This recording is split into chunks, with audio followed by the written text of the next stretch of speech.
อันเนี้ยเพื่อนว่าดีเพื่อนว่าให้กับตัวว่าดีไปอย่างเงี้ยฟังวิทยุดังไปฟังมาอย่างดังเรือซื้อมาลูกฟังแล้วก็เนี่ยอย่างหมูยะนะทำนองเนี้ยคือหมู่บทสุดท้ายละปะทะปรมะเหมือนกับดอกบัวที่อยู่ที่เปอะมันจะบานก็ได้บานก็ได้ถ้ามันปลอดภัยซัดน้ำบะหันมันก็บานถ้าซัดน้ำบะหันมันก็กินเนี่ยมันก็กินกับเป็นอาหารเนี่ยบานก็ได้หมูเนี่ยมันเข้าไผ่ก็บ่ได้คนมันมี3จำพวกน่ะอันนึงเหมือนเปิ้นมดเปิ้นว่าดีมันก็ดีบ่ตรงส่วนเปิ้นว่าบ่ดีก็ว่าบ่ดีนะเปิ้นเล่าขวัญไผ่มันก็เล่าขวัญถ้วยเนี่ยคือเหมือนเปิ้นทั้งหมดเข้าได้เข้าหมดแถมอันเหมือนคนบางคนนี่เหมือนคนบางคนหมายก็ว่ามันชอบคนใดมันก็ไปเหมือนคนนั้นมันไม่ชอบมันก็เหมือนดีเสียงพ่อเสียงแม่มันก็เหมือนดูเจ้าสร้างวัดสร้างวามันก็ยังว่าบ่ดีด้วยเนี่ยมันกินต้อยลูกอย่างม้วนไปว่าซะบ่รู้เสียงอันนี้คือเหมือนเป็นบางคนดูเจ้าบางตนสมบัติดีสังตึงใหญ่มันก็ว่ายังดีอยู่อันนี้มันเข้าเป็นบางคนถึงบอกเข้าไผ่กรรมแล้วยังถึงบอกเอาไหนเลยดีกับบ่ดีให้กับบ่ให้มันมีบาลายจำพวกเพราะนั้นสำเจี้ยนี่สำรับเหมาะสมสำรับคนที่มีมันสมองมีมันสมองฮับไว้เปิดฮิตาเซียเปิดปุ๊บปฏิบัติโฆษณาเห็นไหมนี่เนี่ยฮิตาเซียเขาว่าอันนั้นก็ว่าด้วยเขานะเปิดปุ๊บกดทิปปั๊บเนาะอันนี้คือคนอย่างเงี้ยน้ำปลาการหน่อไม้หน่อเมยเนี่ยบ้านผมก็ใช้เหมือนกันเนี่ยอันนี้คือเพื่อนใจเขาก็ใจมาเข้ากันได้หมดเลยใจบ่ใจเขาก็ว่าใจนะ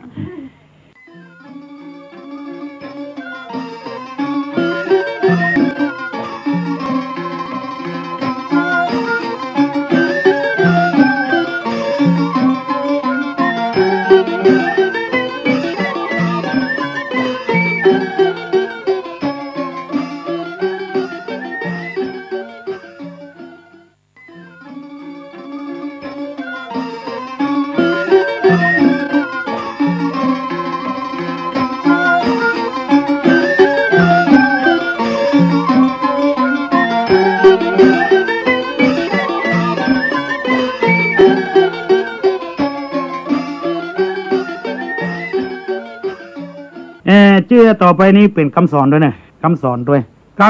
สำหรับคนที่บ่ฮู้จักตัวเก่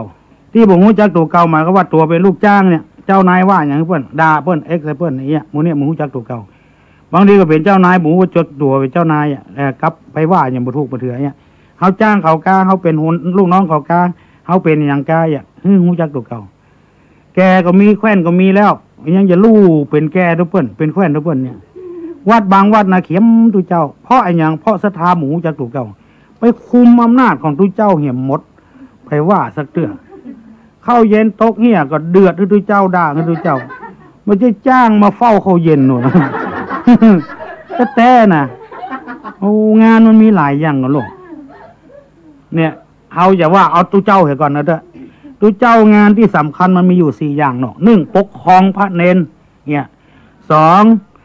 ไปซอกเงินซอกทองมาสร้างวัดสร้างวาอันนี้การปกครองและการสาธารณูหรอก3สอนลูกศิษย์ลูกหาคืออยู่ในศีลในธรรมเนี่ย4เผยแพร่ศีลธรรมคำสอนบุตรไฟกับไหม้มาหามานต่างคนต่างเข้าหากันตายก็ตายอะกะไฟไหม้ถึงหัวถึงหางติ้นยางตายเขาเหี่ยวลงคุ้มหมดเลยอันนี้คือการที่เฮาไปทำงานพิธีไปทำงานของเพื่อนนะอันนี้ก็เป็นคำสั่งคำสอนจะดีนะลองพิจารณาเถอะอันนี้งูกำหางอย่างเจ้าบ้านจะจองบางคนไปยุยงปลุกปั่นเจ้าบ้านจะจองจังแก่จังแขวนกินอย่างอันแก่กินอย่างอันนี่เจ้าบ้านมันก็จังแก่จังแขวนไปติ๊กๆหรอกลาบลาบ้านทันดึงเหมือนเจริญหนูบางบ้านปุ่นเจริญเป็นจ้อยกันเนาะมันจะกินกับเปลือกมันกินกับมันได้ไม่ใช่อย่าได้มาการมันปุ่มท่านกำลังติดตามรับฟังสถานีวิทยุกระจายเสียงพระพุทธศาสนาแห่งชาติและสังคมคลื่นเพื่อการศึกษาพระพุทธศาสนาและวัฒนธรรมระบบ FM 104.5 เมกะเฮิรตซ์ รายการต่อไปเป็นรายการศึกษาธรรมนำสุขดำเนินรายการโดยพันเอกตนัสเดชะ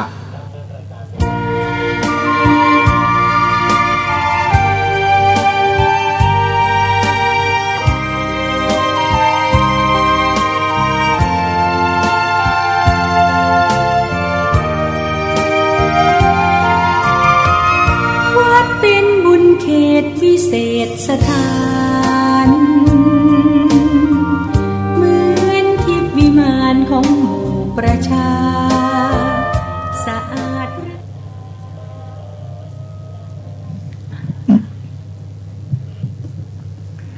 สวัสดีครับท่านผู้ฟังที่เคารพครับท่านผู้ฟังกำลังรับฟังรายการศึกษาธรรมนำสุขมีเสนอแก่ท่านผู้ฟังทุกวันเสาร์ตั้งแต่เวลา 15 นาฬิกาถึง 16 นาฬิกาดำเนินรายการโดยกระผมพันเอกธนัทเดชะมีอาจารย์สุรภาเดชะเป็นผู้ร่วมรายการวันนี้เราก็ได้นำพระสูตรที่ชื่อว่าโกณทัญญสูตรโกณทัญญสูตรนี้มีในพระไตรปิฎกฉบับมมร.เล่มที่ 25 หน้า 337 ท่านผู้ฟังถ้ามีพระไตรปิฎกฉบับนี้เปิดไปที่หน้า 337 ก็จะได้ศึกษาพระสูตรที่ชื่อว่าโกณทัญญสูตรพร้อมกัน โกณทัญญสูตรนี้เป็นเรื่องราวเกี่ยวกับพระอัญญโกทัญญะซึ่งท่านผู้ฟังได้รู้จากชื่อได้เคยฟังมาท่านได้ออกบวชเป็นพราหมณ์เมื่อยังหนุ่มๆในสมัยที่พระเจ้าโกทัญญะพระเจ้าสุโธทนะมีพระประสงค์ที่จะทำนายเจ้าชายสิทธัตถะก็ได้เชิญพราหมณ์108มาฉันที่วังแล้วก็คัดกันเหลืออยู่8ท่านด้วยกัน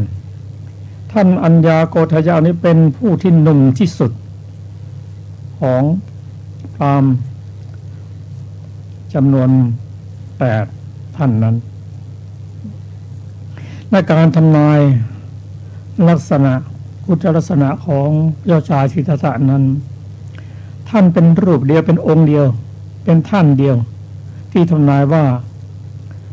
เจ้าชายสิทธัตถะจะออกบวชได้เป็นพระพุทธเจ้าแน่นอนทำนายเป็น1ส่วนท่านนั้นที่เหลือนั้นทำนายเป็น2ว่าถ้าได้เป็นคฤหัสถ์ก็จะได้เป็นพระเจ้าจักรพรรดิถ้าออกบวชก็ได้เป็นพระพุทธเจ้าท่านมีความมั่นใจอย่างนั้นหลังจากที่พระพุทธเจ้าได้สำเร็จเป็นพระสัมมาสัมพุทธเจ้าแล้วท่านก็ออกบวชชวนพราหมณ์หนุ่มๆอีก4 คนออกบวชด้วยกันพอเจ้าชายสิทธัตถะท่านออกเนกขัมมะท่านก็เป็นผู้อุปถากดูแล หลังจากที่เจ้าชายสิทธัตถะได้บรรลุเป็นพระสัมมาสัมพุทธเจ้าแล้วพระองค์ได้นึกถึงท่านทั้ง5 องค์นี้คือปัญจวัคคีย์ท่านอัญญาโกทัญญะในขณะนี้เป็นผู้ที่มีอาวุโสเป็นผู้ที่มีอายุมากกว่าพราหมณ์ทั้ง4พราหมณ์ทั้ง5นั้นเรียกว่าพระปัญจวัคคีย์นั้นก็ได้แก่ท่านอัญญาโกทัญญะท่านวัปปะท่านภัททิยะท่านมหานามะและท่านอัสสชิ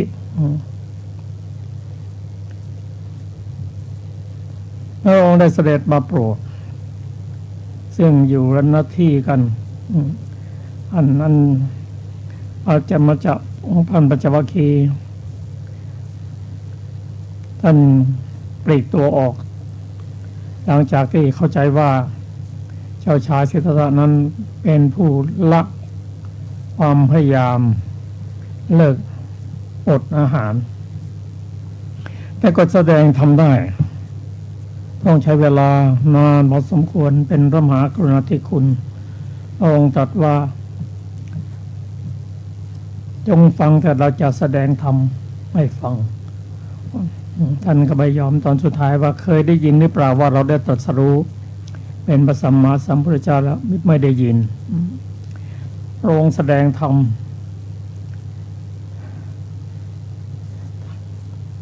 หลังจากที่ได้ฟังธรรมแล้วก็ท่านอัญญาโกฏัญญะได้บรรลุเป็นพระโสดาบันก่อนท่านอื่น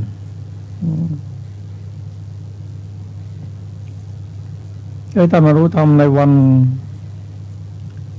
เพ็ญเดือน 8แล้วก็หลังจากนั้นก็แรม1 ค่ำ 2 ค่ำ 3 ค่ำ 4 ค่ำพอถึงแรม5 ค่ำก็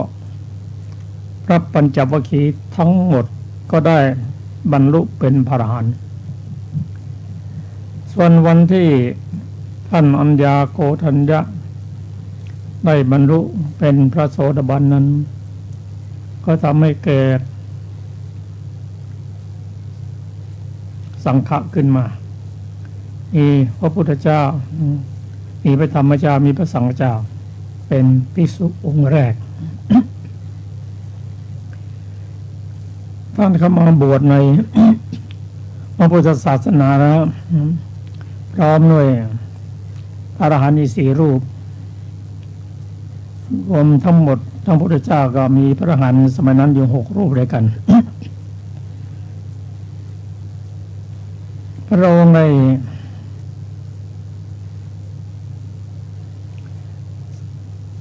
กล่าวว่า ท่านพระปัญจวัคคีย์นั้นได้แยกย้ายกันเพื่อแสดงธรรมโปรดมหาชนท่านอัญญาโกฏัญญะนั้นก็เป็นผู้ที่หนึ่งแต่อย่างไรก็ตามหลังจากที่พระองค์ได้เสด็จไปเผยแผ่พุทธศาสนาไปถึงกรุงราชคฤห์มีพระเจ้าพิมพิสารและบริวารเป็นจำนวนมากได้นับถือพระพุทธศาสนาในตอนหลังท่านอัญญาโกฏัญญะท่านเป็นผู้ที่เคารพนับถือเป็นผู้ที่เกรงมีผู้คนเกรงใจเป็นอันมากโดยเฉพาะอัครสาวกเบื้องขวาและเบื้องซ้ายซึ่งนอบน้อมท่านเหลือเกินแม้ในการบิณฑบาตก็ท่านก็เป็นบุคคลเป็นท่านแรกในแถวของภิกษุท่านมีความคิดว่าท่านเกรงใจภิกษุเหล่านั้นโดยเฉพาะท่านพระสารีบุตรนั้นนอบน้อมท่านเหลือเกินท่านก็ทูลลาไปอยู่ที่บ้านเดิมของท่านไปอยู่ที่บ้านเดิมของท่านนั้นก็ได้สอนหลานชายคือลูกสาวของน้องเป็นลูกของน้องสาว ท่านแสดงสอนธรรมให้จนท่านหลานชายที่ชื่อปุณณะนั้นได้บรรลุพระอรหันต์และท่านปุณณะนั่นเองหลังจากที่ได้บรรลุเป็นพระอรหันต์แล้วก็ท่านก็สั่งสอนภิกษุอื่นจนได้เป็นพระอรหันต์จำนวนมากซึ่งเป็นที่เรื่องลือและพระพุทธเจ้าทรงทราบและทรงสรรเสริญว่าท่านปุณณะนั้นซึ่งได้เป็นพระอรหันต์นั้นเป็นพระอรหันต์แล้วยังสั่งสอนผู้อื่นให้บรรลุธรรมด้วยท่านเป็นผู้สืบทอดพระพุทธศาสนาอย่างจริงๆในบางรูปนั้นก็บรรลุธรรมแล้วก็ไม่ได้สั่งสอนในการนิพพานไปเลยเช่นนี้เป็นต้น ชีวิตของท่านนั้นเป็นชีวิตที่ น่าสนใจอย่างยิ่งเพราะท่านหลังจากที่ปลีกตัวไปอยู่ที่บ้านเกิดของท่านไม่สอนธรรมแก่ผู้อื่นแล้ว12 ปีก่อนที่ปรินิพพานท่านก็มาอยู่ ในป่าแห่งหนึ่งใกล้ๆนั้นมีพวกสัตว์ต่างๆท่านเป็นที่รักของเหล่าสัตว์ต่างๆซึ่งรายละเอียดเหล่านี้ท่านจะได้ฟังจากโกณฑยสูตรซึ่งเป็นพระสูตรที่น่าสนใจก็ขอเชิญรับฟังเชิญอาจารย์สุรภาครับสวัสดีค่ะโกณฑยสูตรพระวังคีสะสรรเสริญพระอัญญาโกณฑัญญะ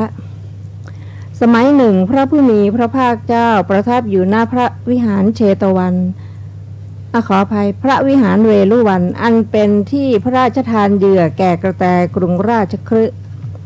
ครั้งนั้นแลท่านพระอัญญาโกณฑัญญะได้เข้าไปเฝ้าพระผู้มีพระภาคเจ้าถึงที่ประทับต่อการนานทีเดียว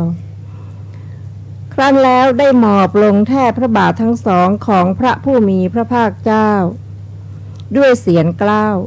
จูบพระบาททั้งสองของพระผู้มีพระภาคเจ้าด้วยปากนวดฟันด้วยมือทั้งสองและประกาศชื่อว่าข้าแต่พระผู้มีพระภาคเจ้า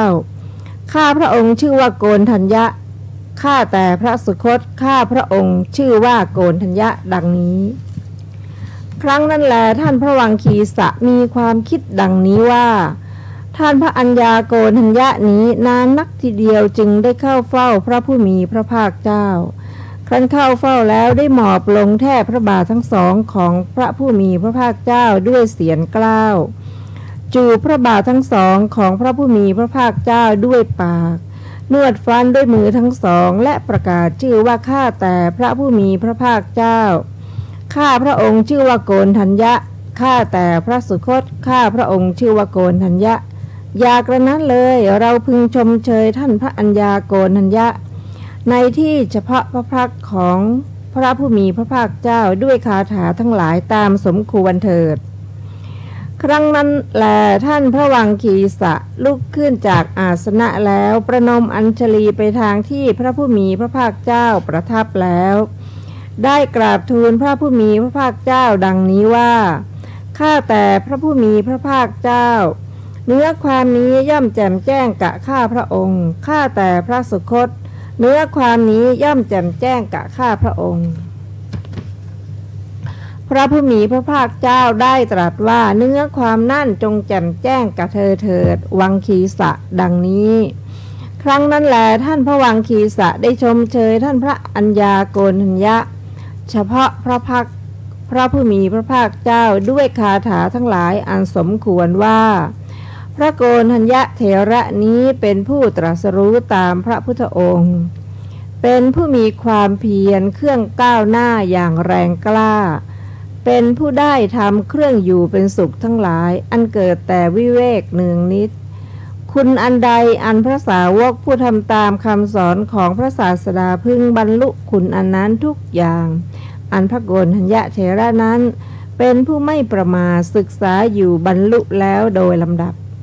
พระโกณฑัญญะเถระเป็นผู้มีอานุภาพมาก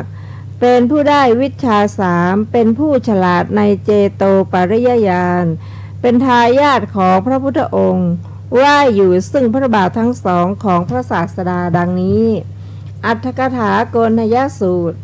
ในโกณฑยสูตรที่9มีวินิจฉัยดังต่อไปนี้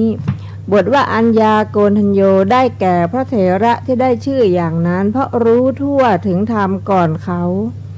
บทว่าสุจิรเสวะได้แก่ต่อการนานเท่าไรตลอดการประมาณ12 ปีนี้ถามว่าอยู่ในที่ไหนตอบว่าอยู่ในสถานที่อยู่แห่งพระปัจเจกพระพุทธเจ้าทั้งหลายใกล้สะมันทากินีโปกกะขรณีในถิ่นช้างตระกูลฉัตรทันตะเพราะเหตุไรเพราะเคารพในวิหารก็ท่านเป็นพระมหาสาวกผู้มีบุญพระคุณของท่านแผ่ไปในภายในเทวดาและมนุษย์ทั้งหลาย ในหมื่นจักรวาลเหมือนพระคุณของพระผู้มีพระภาคเจ้าเทวดาและมนุษย์ทั้งหลายไปยังสำนักของพระตถาคตกระทำการบูชาด้วยของหอมและดอกไม้เป็นต้นคิดว่าท่านเป็นพระสาวกผู้แทงตลอดธรรมเลิศแล้วเข้าไปบูชาพระเถระถัดไปจริงอยู่ธรรมดาว่าผู้มาสู่สำนักเป็นอันท่านต้องทำธรรมกถาหรือปฏิสันถานเห็นปานนี้ก็พระเถระเป็นผู้หนักในวิหารด้วยเหตุนั้นธรรมนั้นของท่านจึงปรากฏเป็นประหนึ่งเนิ่นช้าเพราะท่านเป็นผู้เคารพในวิหารดังว่ามานี้ท่านจึงไปอยู่ในที่นั้นอีกเหตุหนึ่งก่อนอื่นในเวลาภิกขาจารย์พระสาวกทั้งปวงย่อมไปตามลำดับพรรษาก็ในเวลาแสดงธรรมเมื่อพระศาสดาประทับนั่งบนพุทธอาฏที่เขาตกแต่งไว้ตรงกลางพระธรรมเสนาบดีนั่งณข้างพระหัตถ์เบื้องขวาพระโมคคัลลานะนั่งณข้างพระหัตถ์เบื้องซ้ายส่วนเบื้องหลังแห่งพระสาวกทั้งสองรูปนั้นเขาปูอาสนะไว้สำหรับพระอัญญาโกณฑัญญะเหล่าภิกษุที่เหลือนั่งแวดล้อมท่านพระอัครสาวกทั้งสองมีความเคารพในพระเถระเพราะท่านแทงตลอดธรรมอันเลิศและเป็นพระเถระผู้เฒ่าภิกษุทั้งหลายสำคัญพระเถระเหมือนเท้ามหาพรหมเหมือนกองไฟและเหมือนอสรพิษนั่งอาสนะในที่ใกล้ก็ละอายเกรงใจพระเถระคิดว่าก็ภิกษุเหล่านี้บำเพ็ญบารมีสิ้นอสงไขยแสนกับเพื่อต้องการอาสนะใกล้บัดนี้นั่งในอาสนะใกล้จึงยำเกรงละอายใจต่อเราจะให้ภิกษุเหล่านั้นอยู่โดยความสำราญพระเถระเข้าไปเฝ้าพระผู้มีพระภาคเจ้ากราบทูลว่าข้าแต่พระองค์ผู้เจริญข้าพระองค์ปรารถนาจะอยู่ในชนบทพระศาสดาทรงอนุญาตแล้วพระเถระเก็บงำเสนาสนะถือบาทจีวรไปยังริมสระน้ำมันทากินีปกขรณีถิ่นช้างตระกูลฉัตรทันตะเมื่อการก่อนโขลงช้างตระกูลประเสริฐประมาณ 8,000 เคยชำนาญการปรนนิบัติพระปัจเจกพุทธเจ้าทั้งหลายพอเห็นพระเถระคิดว่าบุญเขตของพวกเรามาถึงแล้วจึงเอาเล็บเขี่ยที่จงกรมเอาหญ้าออกนำกิ่งไม้เครื่องกีดขวางออกจัดแจงที่อยู่ของพระเถระทำวัดทั้งหมดประชุมปรึกษากันตั้งเวรกันไว้ว่าถ้าเราจะเสียสละว่าผู้นี้จะกระทำกิจที่ควรทำแก่พระเถระไซพระเถระทั้งที่มีบาทเปล่าจากไปเหมือนไปบ้านญาติโยมเป็นอันมากโดยวาระใดๆเราก็จักปรนนิบัติด้วยวาระนั้นๆแต่เมื่อเวรของช้างหนึ่งมาถึงแล้วแม้พวกนั้นก็ไม่ควรละเลย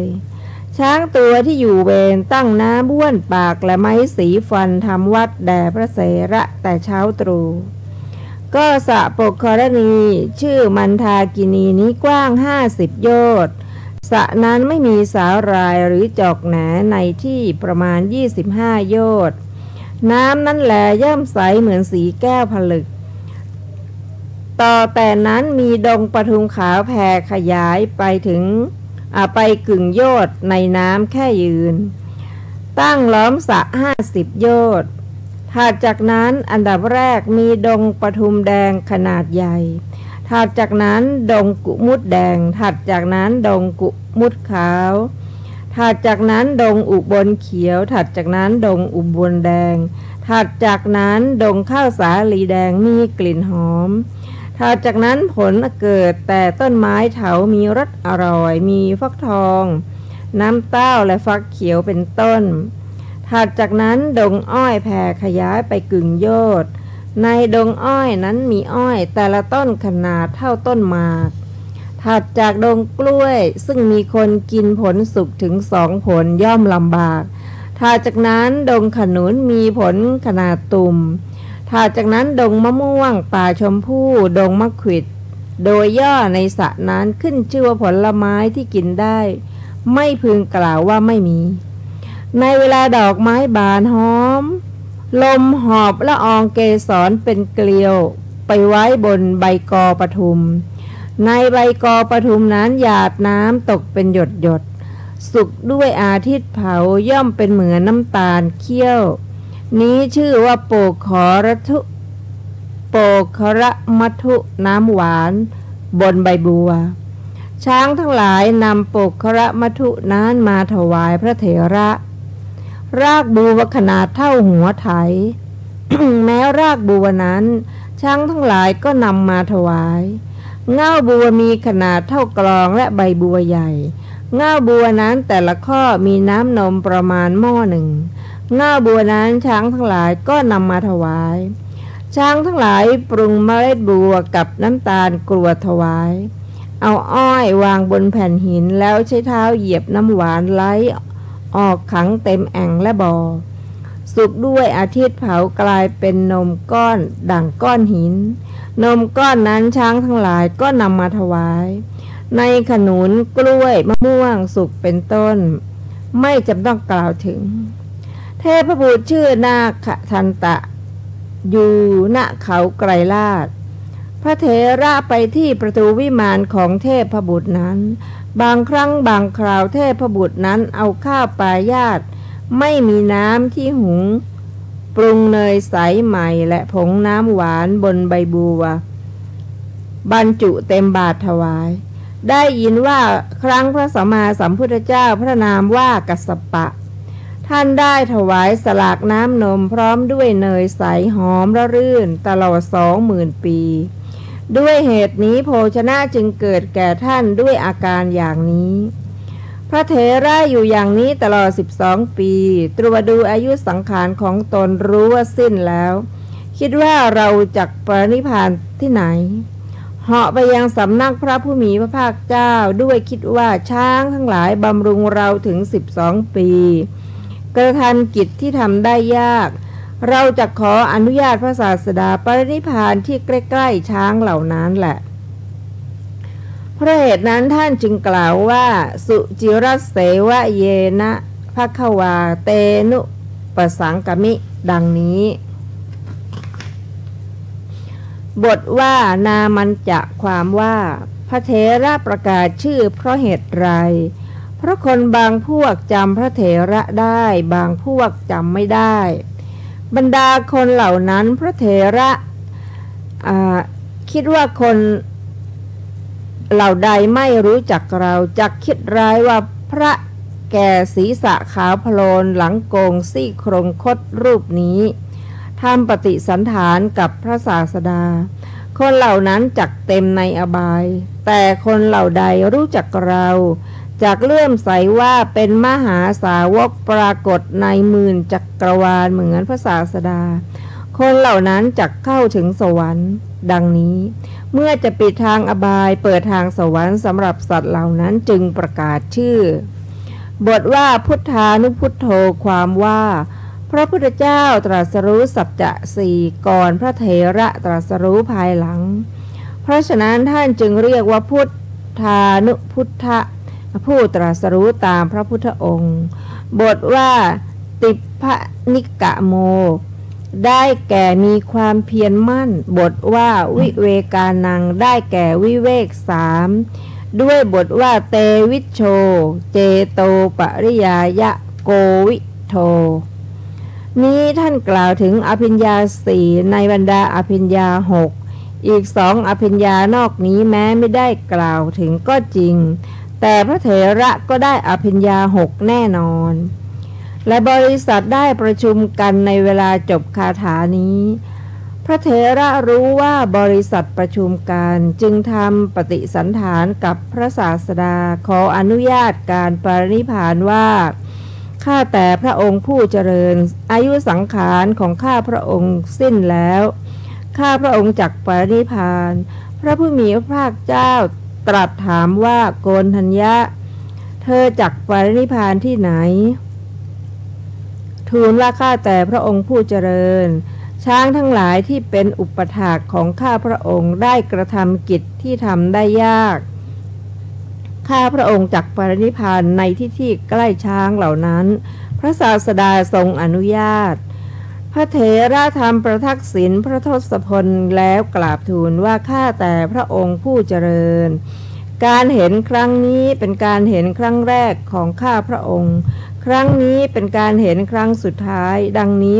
เมื่อมหาชนคร่ำครวญอยู่ถวายบังคมพระศาสดาแล้วออกมายืนที่ซุ้มประตูสั่งสอนมหาชนว่าท่านทั้งหลายอย่าเศร้าโศกเลยอย่าคร่ำครวญเลยเป็นพระพุทธเจ้าก็ตามเป็นพระพุทธสาวกก็ตามสังขารที่เกิดขึ้นแล้วชื่อว่าไม่แตกทำลายย่อมไม่มีดังนี้เมื่อมหาชนกำลังเห็นอยู่นั้นแหละก็เหาะขึ้นไปยังเวหาดลงที่ริมสระน้ำมันทากินีทรงน้ำในสระบกขรณีนุ่งสบงห่มจีวรแล้วเก็บงำเสสนาสนะเข้าผลสมาบัติล่วง3 ยามปริพานเวลาจวนสว่างต้นไม้ทุกต้นในหิมวันประเทศได้น้อมออกผลบูชาพร้อมกับเวลาพระเถระปรินิพพานช้างตัวเข้าเวรไม่รู้ว่าพระเถระปรินิพพานจัดน้ำบ้วนปากและไม้ชำระฟันทำวัดปฏิบัติแต่เช้าตรู่นำของควรเคี้ยวและผลไม้มายืนอยู่ที่ท้ายที่จงกรมช้างนั้นไม่เห็นพระเถระออกมาจนพระอาทิตย์ขึ้นคิดว่านี่อะไรกันหนอเมื่อก่อนพระผู้เป็นเจ้าจงกรมล้างหน้าแต่เช้าตรู่วันนี้ยังไม่ออกจากบรรณศาลาจึงเขย่าประตูกุฏิและดูเห็นพระเถระกำลังนั่งจึงเหยียดงวงออกลูบคลำค้นหาลมอาสาสะปัสสาสะรู้ว่าลมอาสาสะปัสสาสะขาดพระเถระปรินิพพานแล้วจึงสอดงวงเข้าไปในปากร้องเสียงดังลั่นทั่วหิมวันประเทศได้มีเสียงบรรลือเป็นอันเดียวกันช้าง8 พานประชุมกันยกพระเถระขึ้นนอนบนกระพองของหัวหน้าโขลงถือกิ่งไม้ที่มีดอกบานสะพรั่งแวดล้อมแห่ไปทั่วหิมวันแล้วมายังที่ของตนตามเดิมท้าวสักกะเทวราชปรึกษาพระวิษณุกรรมเทพบุตรว่าพ่อพี่ชายของพวกเราปรินิพพานแล้วเราจักกระทำสักการะเธอจงเนรมิตเรือนยอดขนาด9 โยชน์ล้วนแล้วด้วยรัตนะทุกประการพระวิษณุกรรมเทพบุตรทำตามเทวบัญชาแล้วให้พระเถระนอนในเรือนยอดนั้นได้มอบหมายให้แก่ช้างทั้งหลายช้างเหล่านั้นยกเรือนยอดเวียนเขาหิมวันประมาณ 3,000 โยชน์หลายรอบพวกอากาศเทวดารับจากงวงของช้างเหล่านั้นแล้วเล่นสาธุกีฬาแสดงคารวะต่อแต่นั้นวัสพลา6 เทวดาสีตะพลา6 เทวดาวาตะพลา6 เทวดาเทพชั้นจาตุมหาราชเทพชั้นดาวดึงส์รวมความว่าเรือนยอดได้ไปจนถึงพรหมโลกโดยอุบายด้วยประการฉนี้พวกพรหมได้ให้เรือนยอดแก่พวกเทวดาพวกเทวดาได้ให้เรือนยอดแก่ช้างทั้งหลายตามเดิมโดยลำดับด้วยประการฉนี้อีกเทวดาแต่ละองค์ได้นำท่อนจันทร์ประมาณ4 องคุลีมาได้มีจิตกาทานประมาณ9 โยชน์พวกเทวดายกเรือนยอดขึ้นสู่จิตกาทานภิกษุประมาณ500 รูปเหาะมาสาธยายตลอดคืน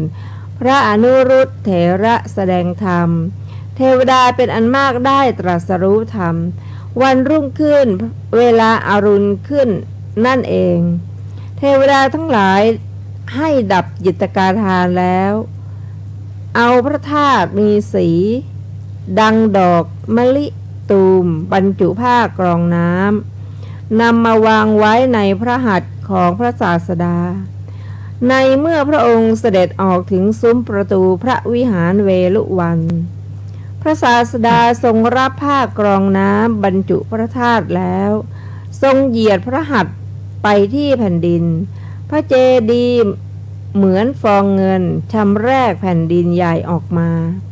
พระศาสดาทรงบรรจุพระธาตุในพระเจดีย์ด้วยพระหัตถ์ของพระองค์ได้ยินว่าพระเจดีย์นั้นก็ดำรงอยู่จนถึงทุกวันนี้แลจบอรรถกถาโกณฑัญญสูตรที่ 9ท่านผู้ฟังที่เคารพครับโกณฑัญญสูตรนี้เป็นพระสูตรที่มีความไพเราะในเบื้องต้นท่ามกลางและที่สุดมีข้อความพิสดารน่าศึกษาโดยเฉพาะเกี่ยวกับช้างที่อุปถากที่อยู่อาศัยอยู่ในสถานที่สัปยะอย่างยิ่งเป็นป่าที่อุดมสมบูรณ์พร้อมด้วยอาหารทุกอย่างก็ช้างทั้ง8,000 เชือกนั้นก็ได้อาศัยอยู่ในที่นี้และที่นี้เองเป็นที่พระปัจเจกพุทธเจ้าได้มาอาศัยอยู่ก็ในช่วงพระปัจเจกพุทธเจ้านั้นคือในช่วงที่ว่างจากพุทธศาสนาก็ช้างเหล่านี้ก็ อยู่สืบต่อกันมาและเมื่อพระเถระคือท่านโกฏัญญะได้มาอาศัยอยู่ที่นี่ก็มีช้างเหล่านี้แหละเป็นผู้ดูแลอุปถากท่านทุกอย่าง ซึ่งเราได้ศึกษาแล้วก็ช้างนี้ก็มีจิตเหมือนมนุษย์นั่นแหละแต่รูปร่างของท่านเป็นสัตว์จิตของท่านก็เป็นจิตที่มีความเคารพในพระพุทธศาสนาดูแลพระเถระผู้เป็นพระอรหันต์บุคคลเหมือนกับบุญเขตคือได้วัดกระทำบุญแล้วก็บุปถากแล้วถือได้บุญและกุศลมากจนตั้งเวรกันเวรของช้างตัวไหนก็มาอุปถากถึงแม้ไม่ใช่เวรเขาตัวอื่นก็ได้มาช่วยเหลือไม่ทอดทิ้งท่านนัญญาโกฏัญญะนั้นเป็นผู้ที่เคารพนับถือทั้งพระภิกษุทั้งเทวดาแม้พระอินทร์ก็ถือว่าเป็นผู้พระเถระเป็นเสมือนหนึ่งพี่ชายของท่านเคารพนับถือครับเรื่องประวัติของท่านโกฏัญญะนั้นจริงที่น่าสนใจอย่างยิ่งก็ท่านเป็นผู้ที่ตั้งความปรารถนาจะพ้นทุกข์เข้ามาบวชเป็นพราหมณ์เมื่อตอนสมัยยังหนุ่มๆตั้งความปรารถนาไว้ในหลายชาติมาแล้วถ้าสุดท้ายนี่ก็ก่อนที่จะมาอุบัติในสมัยพุทธองค์เราก็ในสมัยพุทธเจ้าทรงมนามกัสสปะท่านได้ตั้งความหมายว่าตั้งความหวังขอให้ได้บรรลุธรรมก่อนผู้อื่น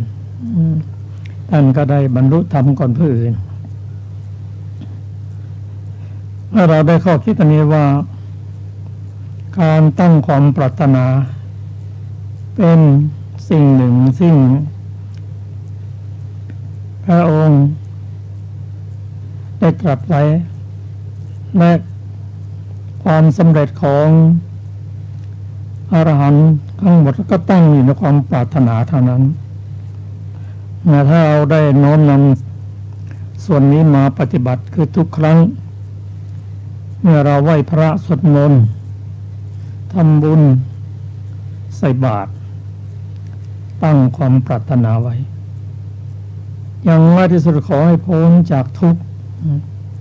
ในพระสูตรกล่าวว่าอย่าตั้งความปรารถนาต่ำเกินไป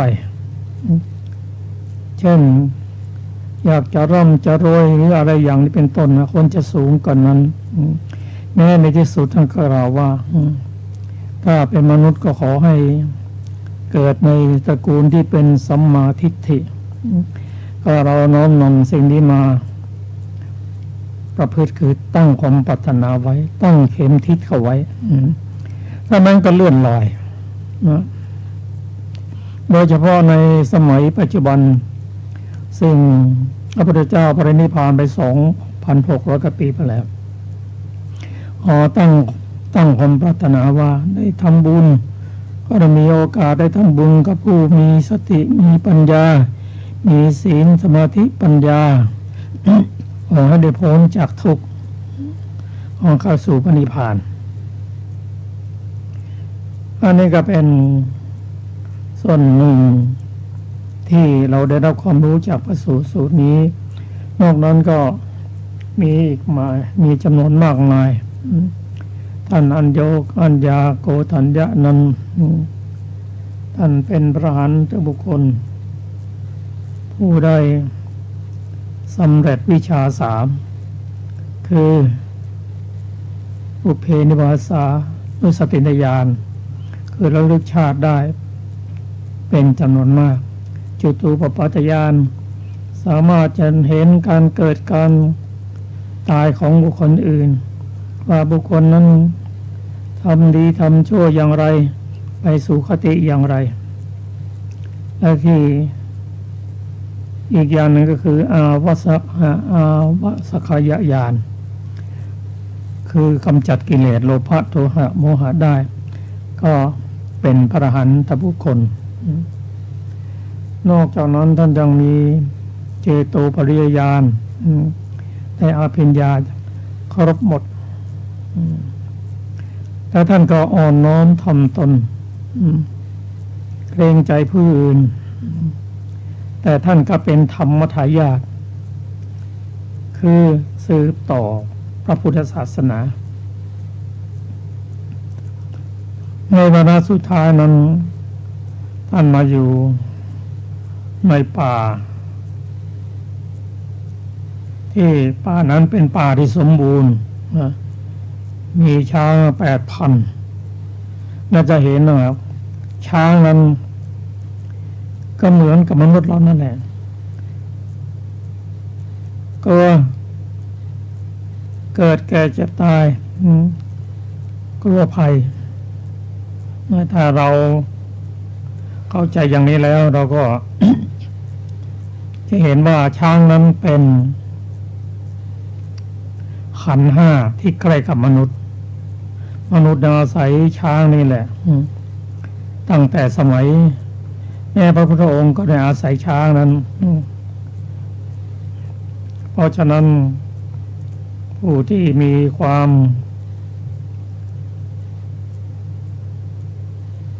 รักในสัตว์ต่างๆดังเช่นท่านอัญญาโกฏัญญะนั้นท่านเห็นว่า12 ปีที่ท่านมาอยู่ในป่าแห่งนี้ช้างเหล่านี้ได้ดูแลท่านซึ่งเป็นการกระทำได้ยาก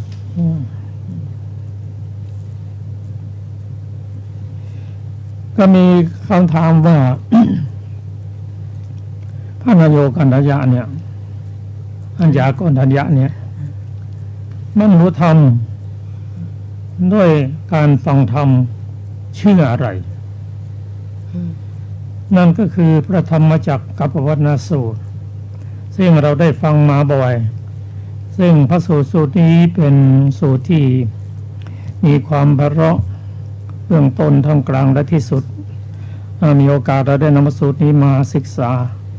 อีกครั้งหนึ่งนะครับท่านบรรลุธรรมเมื่อวันเพ็ญเดือน 8แล้วก็ได้บรรลุพระอรหันต์ในวันแรม 5 ค่ำพร้อมกับพระปัญจพระภักคีอีกทั้ง 4 รูปในวันแรม 5 ค่ำท่านบรรลุเป็นพระอรหันต์บุคคลได้ประสูติที่ชื่อว่า อนัตตลักขณสูตรแต่เป็นพระสูตรที่เขาเคยได้ฟังกันมาพอสมควรนะครับครับท่านผู้ฟังที่เคารพครับพระสูตรนี้จึงเป็นพระสูตรที่น่าศึกษาได้กล่าวถึงความอุดมสมบูรณ์ของธรรมชาติ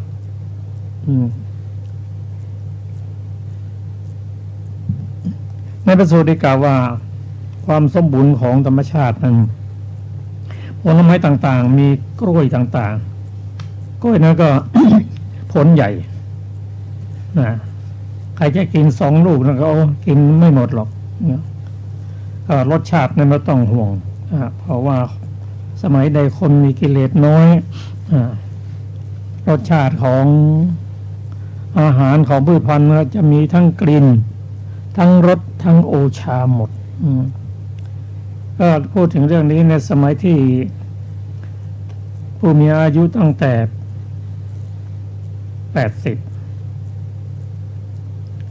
เดินผ่านกลางทุ่งนาในระหว่างที่ข้าวกำลังจะสุกนั้นจะมีกลิ่นหอมแม้นำไปเป็นข้าวสารแล้วก็มีกลิ่นหอมหุงแล้วก็ยังหอมปัจจุบันนี้ก็ลดลงไปความหอมแล้วก็ลดลงไปบ้างแต่ที่เราได้กินกันเรียกว่าข้าวหอมมะลิเป็นต้นในสมัยก่อนนั้นพวกข้าวได้มันก็หอมหมดท่านผู้ฟัง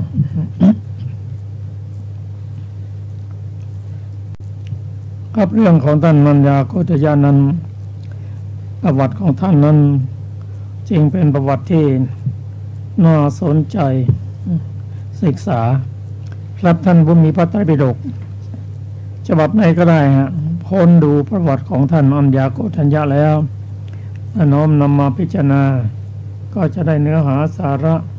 ประโยชน์มากมายครับเราก็จะมาฟังพระสูตรอีกสูตรหนึ่งแต่ก่อนจะไปนั่นก็ขอเรียนท่านผู้ฟังว่า การที่พระวังคีสะชมเชยพระอรหันต์หลายรูปในพระสูตรที่กล่าวไว้หลายรูปทำให้เราเข้าใจว่าท่านทำอย่างนี้ต้องมีวัตถุประสงค์ที่ดีแน่นอนนั่นคือจากมงคลสูตรที่ว่าภูชาจะปูชนียานังคนบูชาบุคคลที่คนบูชาหรือพึงติบุคคลที่คนติคนสรรเสริญที่บุคคลคนสรรเสริญ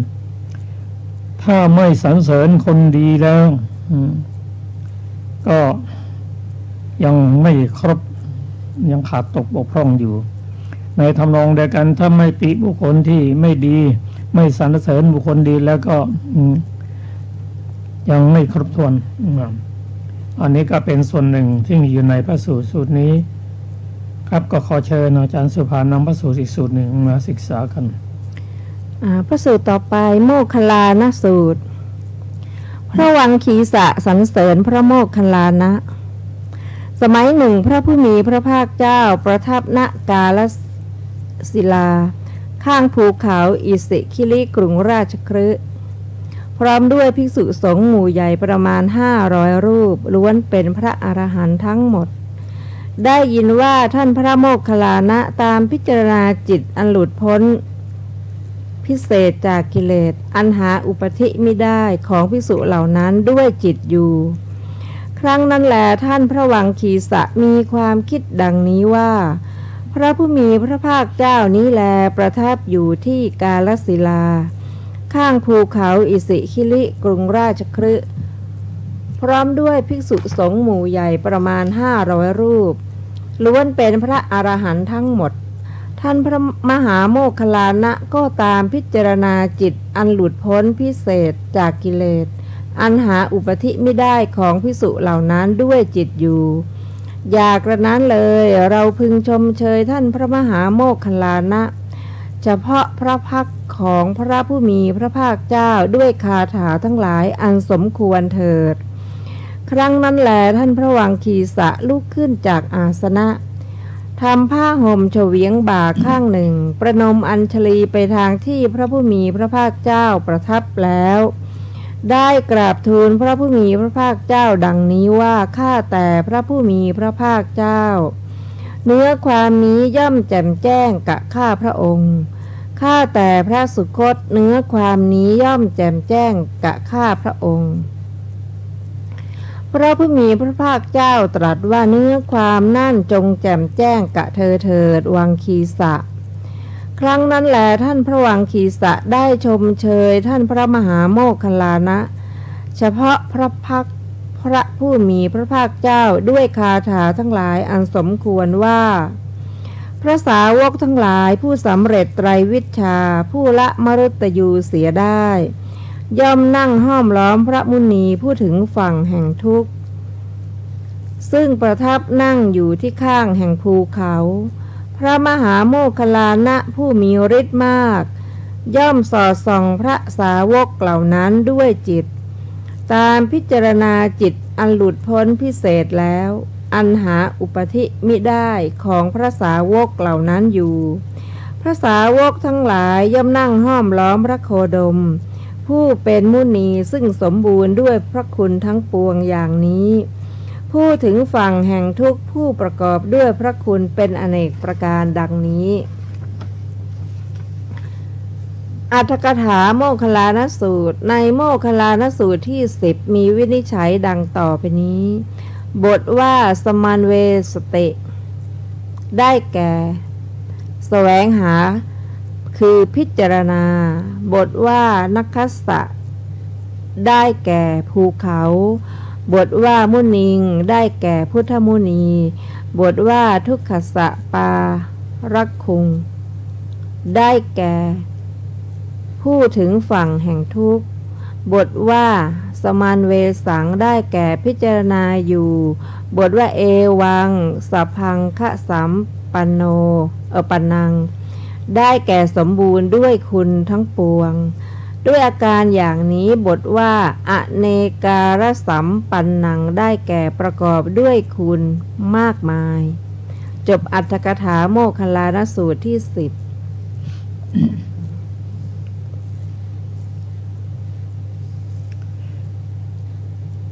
พระสูตรที่ชื่อว่าโมคคัลลานสูตรเป็นพระสูตรที่กล่าวถึงท่านมหาโมคคัลลานะ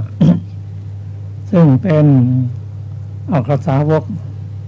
เบื้องซ้ายท่านพระสารีบุตรเป็นอัครสาวกเบื้องขวา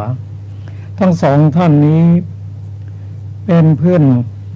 อนที่เคารพเพื่อนรักซึ่งกันและกันมาหลายภพหลายชาติแม้หลายตระกูลก็สืบต่อกันมาในสมัยพระพุทธเจ้าของเรานั้นท่านเกิดมาในตระกูลที่สนิทสนมกันทั้งท่าน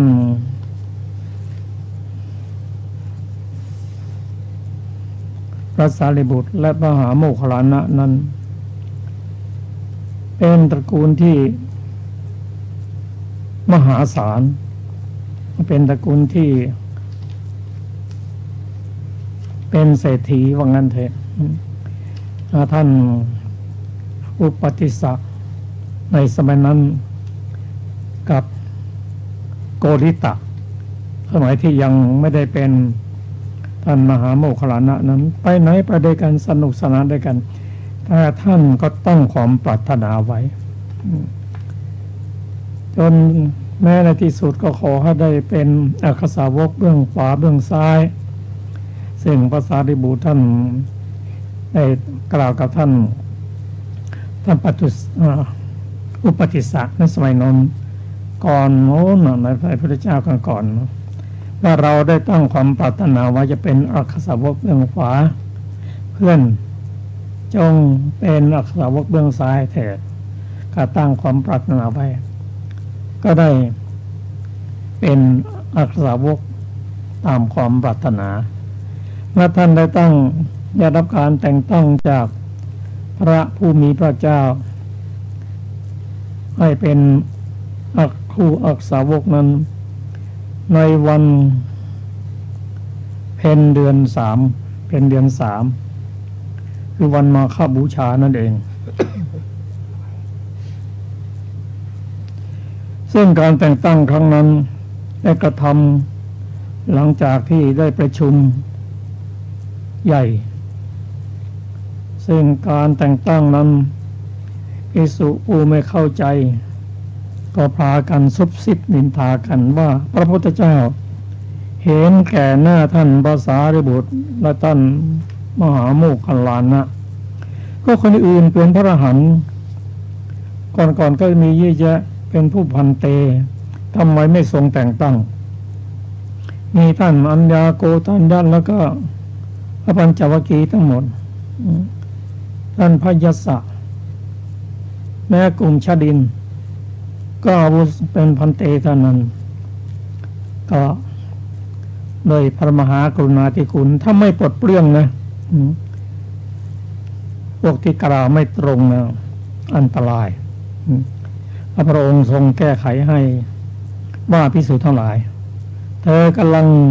สนทนากันเรื่องอะไรค้างอยู่เรื่องอะไรสิ่งภิกษุก็ได้กราบทูลนั้นทั้งหมดพระองค์ตรัสว่าที่ทรงแต่งตั้งท่าน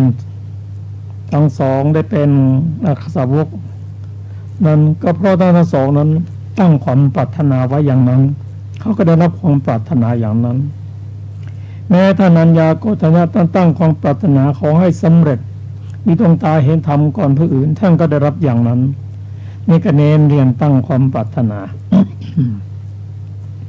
ประวัติของท่านมหาโมคคัลลานะนั้นน่าศึกษาอย่างยิ่ง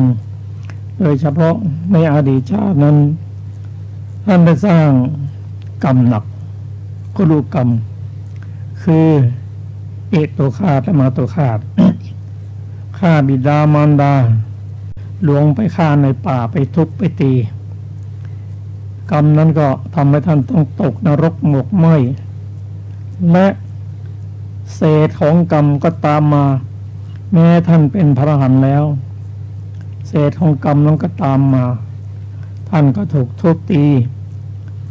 แล้วก็ท่านก็ประกอบร่างกายของท่านนั้นด้วยฤทธิ์แล้วก็ปรินิพพาน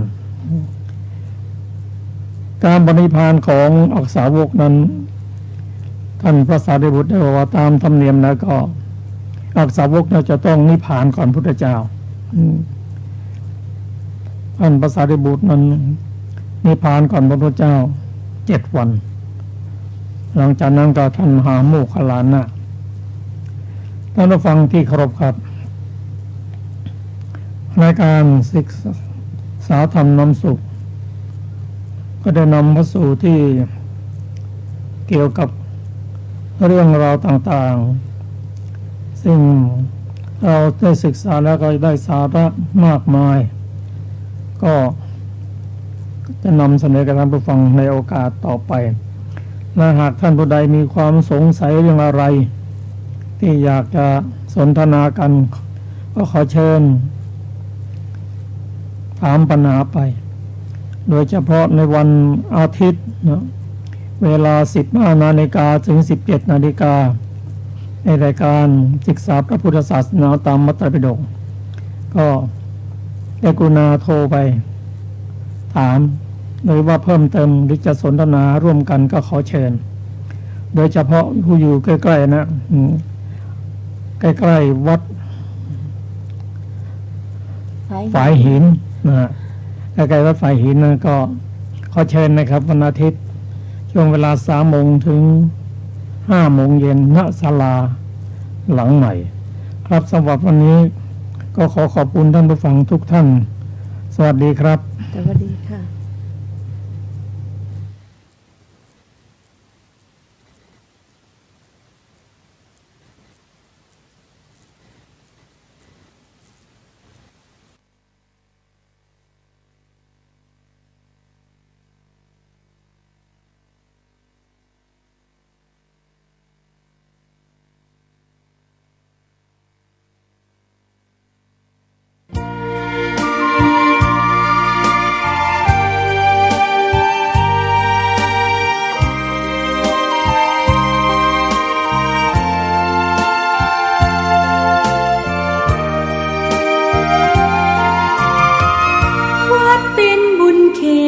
เศษสถาน